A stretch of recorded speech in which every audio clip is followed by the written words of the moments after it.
हरे कृष्णा। आज है रथ यात्रा का अत्यंत पावन दिवस और आप सभी को इस रथ यात्रा महोत्सव की बहुत सारी शुभकामनाएं। हमने कई बार सुना है कि एक भक्त अपने भगवान के दर्शन करने के लिए कितने लालायित रहते हैं। दूर दूर से चलकर आते हैं, कई वर्षों की तपस्या करते हैं और न जाने कितने ही अवरोधों को पार करके वे भगवान की सिर्फ एक झलक पाने के लिए आते हैं। लेकिन शायद पूरे इतिहास में ये एक ऐसा प्रसंग है रथ यात्रा का जिसमें भक्त नहीं अपितु भगवान अपने भक्तों के दर्शन करने के लिए लालायित हो रहे हैं और इसीलिए तो वे अपना भव्य श्री मंदिर छोड़कर मार्ग पर आ जाते हैं अपने भक्तों को स्वयं दर्शन देने के लिए। लेकिन क्या रथ यात्रा सिर्फ इसीलिए होती है? क्या सिर्फ भगवान अपने भक्तों को दर्शन देने के लिए ही बाहर आते हैं या फिर इसके पीछे कोई और भी रहस्य छुपा हुआ है? जी हाँ, इसी रहस्य को आज हम आपके समक्ष उजागर करेंगे और आज हम आपको बताएंगे कि रथ यात्रा के पीछे आखिर क्या रहस्य है। तो चलिए आज का ये वीडियो आरंभ करते हैं और अगर ये अच्छा लगे तो इसे लाइक करके शेयर अवश्य कीजिएगा। अब देखिए किस प्रकार जगन्नाथ जी इस धरातल पर प्रकट हुए, इसकी कथा आप सब जानते हैं। राजा इंद्रद्युम्न और उनकी पत्नी देवी गुंडीचा भगवान के अनन्य भक्त थे। जब आकाशवाणी द्वारा उन्हें इस बात का पता चला कि भगवान एक विशेष स्वरूप में प्रकट होने वाले हैं और उसके लिए दारू ब्रह्म की लकड़ी भी आ चुकी थी और उस दारू ब्रह्म की लकड़ी से उस विग्रह का निर्माण करने के लिए एक वृद्ध शिल्पकार भी आ चुके थे। वे शिल्पकार एकांत में बैठकर इन विग्रहों का निर्माण कर रहे थे। राजा इंद्रद्युम्न और उनकी पत्नी देवी गुंडीचा अत्यंत प्रसन्न थे। वे अपने आराध्य देव के प्रकट होने की आतुरता से प्रतीक्षा कर रहे थे। लेकिन ये प्रतीक्षा आसान नहीं थी। उस शिल्पकार ने शर्त रखी थी कि 21 दिन तक वो जिस स्थान पर ये विग्रह बना रहे हैं उस स्थान के द्वार नहीं खुलने चाहिए। लेकिन 15 दिन बाद ही राजा और रानी के धैर्य का बांध टूट जाता है क्योंकि अंदर से छेनी और हथौड़ी की आवाज आना बंद हो गई थी। रानी को चिंता हो गई कि कहीं वो वृद्ध शिल्पकार को कुछ हो तो नहीं गया है और इसलिए रानी जिद करने लगी। राजा से कहने लगी कि आप किसी भी प्रकार से ये कक्ष खुलवा दीजिए। राजा अधिक देर तक रानी की बात को टाल नहीं पाए और फिर उन्होंने उस कक्ष के द्वार खुलवाए। जैसे ही द्वार खुले तो सामने भगवान के सुंदर विग्रह विराजमान थे।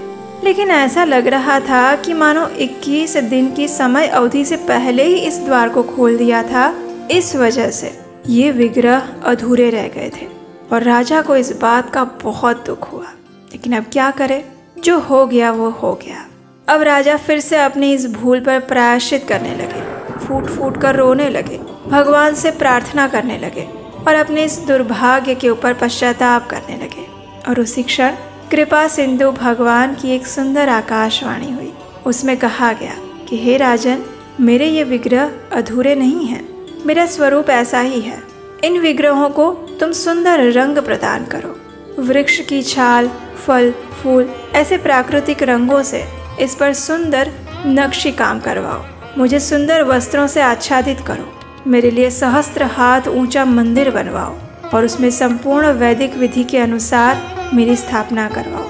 मेरा ये स्वरूप जगन्नाथ, बलदेव और सुभद्रा जी के स्वरूप के नाम पर जाना जाएगा और ये स्वरूप कलयुग के जीवों का उद्धार करने के लिए प्रकट हुआ है और इसीलिए इस अवतार में संपूर्ण जगत का उद्धार करूंगा। तभी मुझे जगन्नाथ के नाम से जाना जाएगा। अत्यंत दयालु ऐसे भगवान जगन्नाथ की ये वाणी सुनकर राजा को कुछ शांति मिली। वे प्रसन्न हुए। उन्होंने भगवान के लिए एक विशाल मंदिर बनवाया। संपूर्ण शास्त्रोक्त विधि के अनुसार भगवान के विग्रहों की स्थापना करवाई। स्वयं ब्रह्मा जी उस स्थापना करने के लिए आए। आकाश से देवतागण पुष्प वर्षा करने लगे। चारों ओर नगाड़े और दुंदुभियां बज रही थी और इस प्रकार भगवान जगन्नाथ अपने भाई बलदेव और बहन सुभद्रा जी के साथ उस स्थान पर प्रकट हुए। राजा के सेवा भाव से प्रसन्न होकर जगन्नाथ जी ने राजा से कहा, हे राजन, मैं तुम्हारी भक्ति से अत्यंत प्रसन्न हुआ हूँ। बताओ तुम्हें क्या वरदान चाहिए। जगन्नाथ जी की बात सुनकर राजा ने मानो पहले से ही सोच रखा हो। उसी प्रकार राजा ने तुरंत भगवान से कहा, हे प्रभु, मैं आपसे 3 वरदान मांगना चाहता हूँ। जगन्नाथ जी मुस्कुराने लगे। उन्होंने कहा, ठीक है राजा, मांगो। ये सुनकर राजा कहते हैं, हे प्रभु, सबसे पहले तो मुझे ये वरदान दीजिए कि मेरे आने वाले समय में मेरी अपनी कोई संतान ना हो, क्योंकि अगर मेरा वंश आगे बढ़ेगा तो वो इस मंदिर पर अपनी पैतृक सत्ता भी स्थापित करने का प्रयास करेगा और फिर आपके दर्शन सभी को नहीं हो पाएंगे। लेकिन आप तो संपूर्ण जगत को पवित्र करने के लिए प्रकट हुए हैं। आप तो संपूर्ण जगत के नाथ हैं, इसलिए आप सभी को समान रूप से दर्शन देकर पावन करते रहिए। आप सबके नाथ बने रहिए। राजा की ये बात सुनकर जगन्नाथ जी प्रसन्न हुए और उन्होंने तथास्तु कहा। उसके बाद राजा ने दूसरा वरदान मांगते हुए कहा, हे प्रभु, दूसरा वर मुझे आप ये दीजिए कि आप संपूर्ण दिन भोग स्वीकार करते रहें। आपके हाथ कभी भी सूखे ना, इतनी प्रचुर मात्रा में आपके लिए प्रतिदिन भोग बनाया जाए। और तीसरा वरदान मैं ये मांगना चाहता हूँ कि आप मात्र 3 घंटे ही विश्राम कीजिए और बाकी संपूर्ण समय आप अपने भक्तों को दर्शन देते रहिए। राजा के ऐसे बुद्धिमान वरदान को सुनकर जगन्नाथ जी मुस्कुराने लगे। वे जानते थे कि राजा ने समस्त जगत के कल्याण हेतु ही ये 3 वरदान मांगे हैं और राजा की इस प्रार्थना को जगन्नाथ जी ने स्वीकार किया। लेकिन जगन्नाथ जी ने देखा कि रानी गुंडीचा के मन में कुछ बात चल रही थी, इसलिए जगन्नाथ जी ने महारानी गुंडीचा से पूछा, हे माता, आपके मन में कोई संशय है, कुछ कहना चाहती हैं? जगन्नाथ जी की ऐसी वात्सल्यपूर्ण बात सुनकर रानी गुंडीचा ने कहा, हे प्रभु, आप तो जानते ही हैं, हर स्त्री की इच्छा होती है कि उसकी कोई संतान हो, लेकिन क्योंकि अब मेरे पतिदेव ने ऐसा वरदान मांगा है, इसलिए अब मैं इस सौभाग्य से वंचित रह जाऊंगी। अब मेरा कोई पुत्र नहीं होने वाला है जो मुझे मिलने के लिए आए और मृत्यु के बाद मेरा श्राद्ध करे। बस इसी बात का खेद है। रानी गुंडीचा की बात सुनकर अत्यंत मधुर और प्रेमपूर्ण शब्दों में जगन्नाथ जी कहते हैं, माता, आप चिंता मत करिएगा। आज से और अभी से मैं और बड़े भैया बलदेव आपके पुत्र बनेंगे और एक संतान की तरह सभी कर्तव्यों का पालन करेंगे। और मैं आपको वचन देता हूँ कि वर्ष में एक बार हम तीनों भाई बहन आपके पास, आपके घर आएंगे और प्रत्येक वर्ष हम आपका श्राद्ध भी करेंगे। ये सुनकर महारानी गुंडीचा अत्यंत प्रसन्न हो गई और इस प्रकार राजा और रानी दोनों को वरदान देकर जगन्नाथ जी वहाँ से अंतर्ध्यान हो गए। महारानी को जगन्नाथ जी ने जो ये वचन दिया था, उसी वचन को पूरा करने के लिए प्रत्येक वर्ष भगवान जगन्नाथ, बलदेव जी और सुभद्रा मैया रथ यात्रा के माध्यम से गुंडीचा मंदिर में जाते हैं, जहाँ पर उनकी मौसी माँ यानी कि देवी गुंडीचा रहती हैं। और इस प्रकार जगन्नाथ जी रथ यात्रा में सबसे पहले अपने भक्तों को दर्शन देते हैं और दर्शन देते हुए वे अपनी मौसी माँ यानी गुंडीचा मंदिर में जाकर कुछ दिन समय व्यतीत करते हैं और इस प्रकार एक पुत्र के कर्तव्य का पालन करते हैं। तो यही रहस्य है कि प्रत्येक वर्ष जगन्नाथ जी की रथ यात्रा क्यों निकाली जाती है।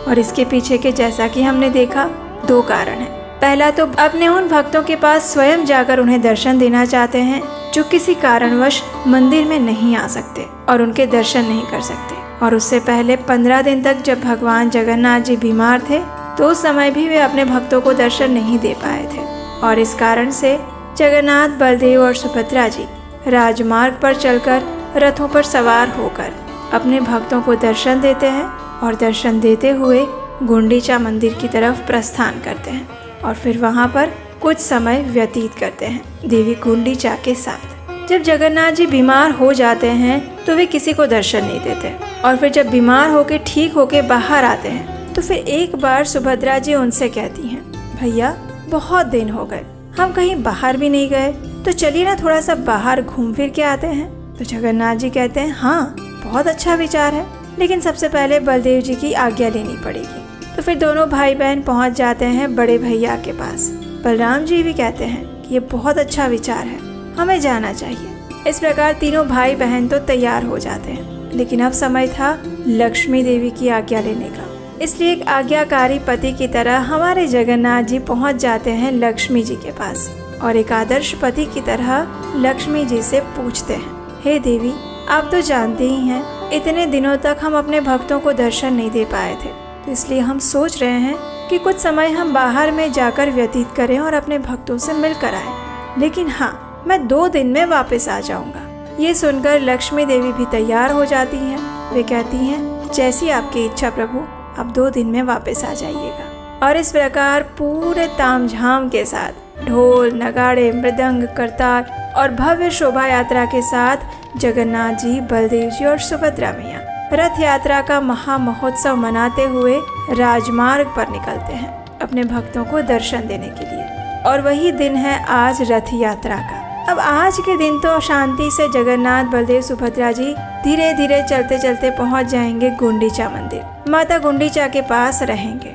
लेकिन यहाँ पर कुछ शांतिपूर्ण माहौल जो दिख रहा है वैसा वास्तव में है नहीं। ये तूफान से पहले की शांति है जो इस समय श्री मंदिर में दिख रही है। जी हाँ, जगन्नाथ जी 2 दिन का वादा करके जाते हैं लक्ष्मी जी से, लेकिन 2 दिन के बाद भी वो वापस नहीं आते हैं। लक्ष्मी देवी प्रतीक्षा कर रही है। 3 दिन हो गए, 4 दिन हो गए और अब लक्ष्मी देवी के धैर्य के सारे बांध टूट जाते हैं।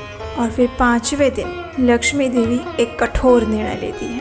और वो क्या है वो हम सुनेंगे हमारी इसी रथ यात्रा श्रृंखला की अगली कड़ी में, यानी कि एक और उत्सव के विषय में। अगर आप उस कथा को सुनना चाहते हैं तो याद से आपके अपने चैनल उपदेशाष्टकम को सब्सक्राइब करके रखिए, नोटिफिकेशन ऑन रखिए।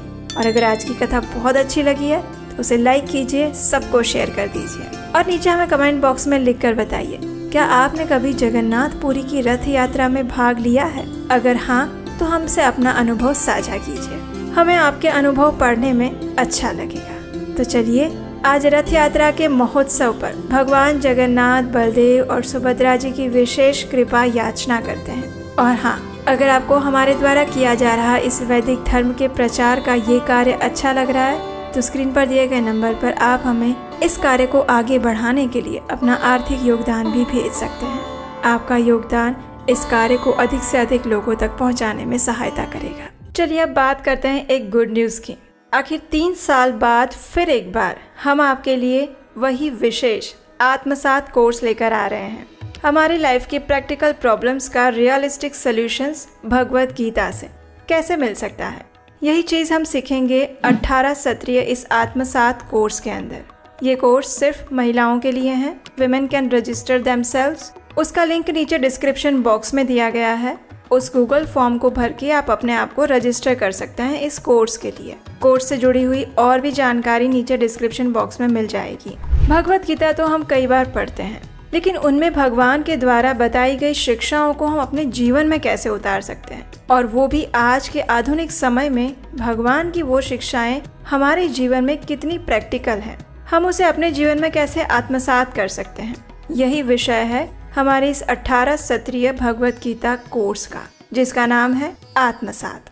तो जल्दी कीजिए, आज ही अपने आप को रजिस्टर करें इस कोर्स के लिए। ये कोर्स हम आने वाले दिसंबर महीने में स्टार्ट करने वाले हैं। सीटें बहुत लिमिटेड हैं, इसलिए फर्स्ट कम फर्स्ट सर्व के बेसिस पर आपका रजिस्ट्रेशन दर्ज किया जाएगा। तो अगला नोटिफिकेशन आने की वेट मत कीजिएगा, आज ही अपने आप को रजिस्टर करवाइए।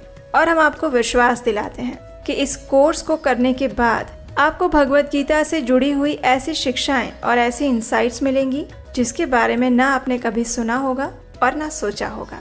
महिलाओं के लिए ये कोर्स बहुत ज़्यादा यूनिक, प्रैक्टिकल और बेनिफिशियल होने वाला है। तो जल्दी से अपने आप को और अपने फ्रेंड्स को इस कोर्स के लिए रजिस्टर करने के लिए प्रेरित करें। इस कोर्स की संपूर्ण जानकारी और गूगल फॉर्म का लिंक नीचे डिस्क्रिप्शन बॉक्स में है, वहां जाकर फिल कर सकते हैं। और हम आपसे मिलेंगे बहुत जल्द एक ऐसी सुंदर प्रमाणभूत वैदिक कथा के साथ। हरे कृष्णा।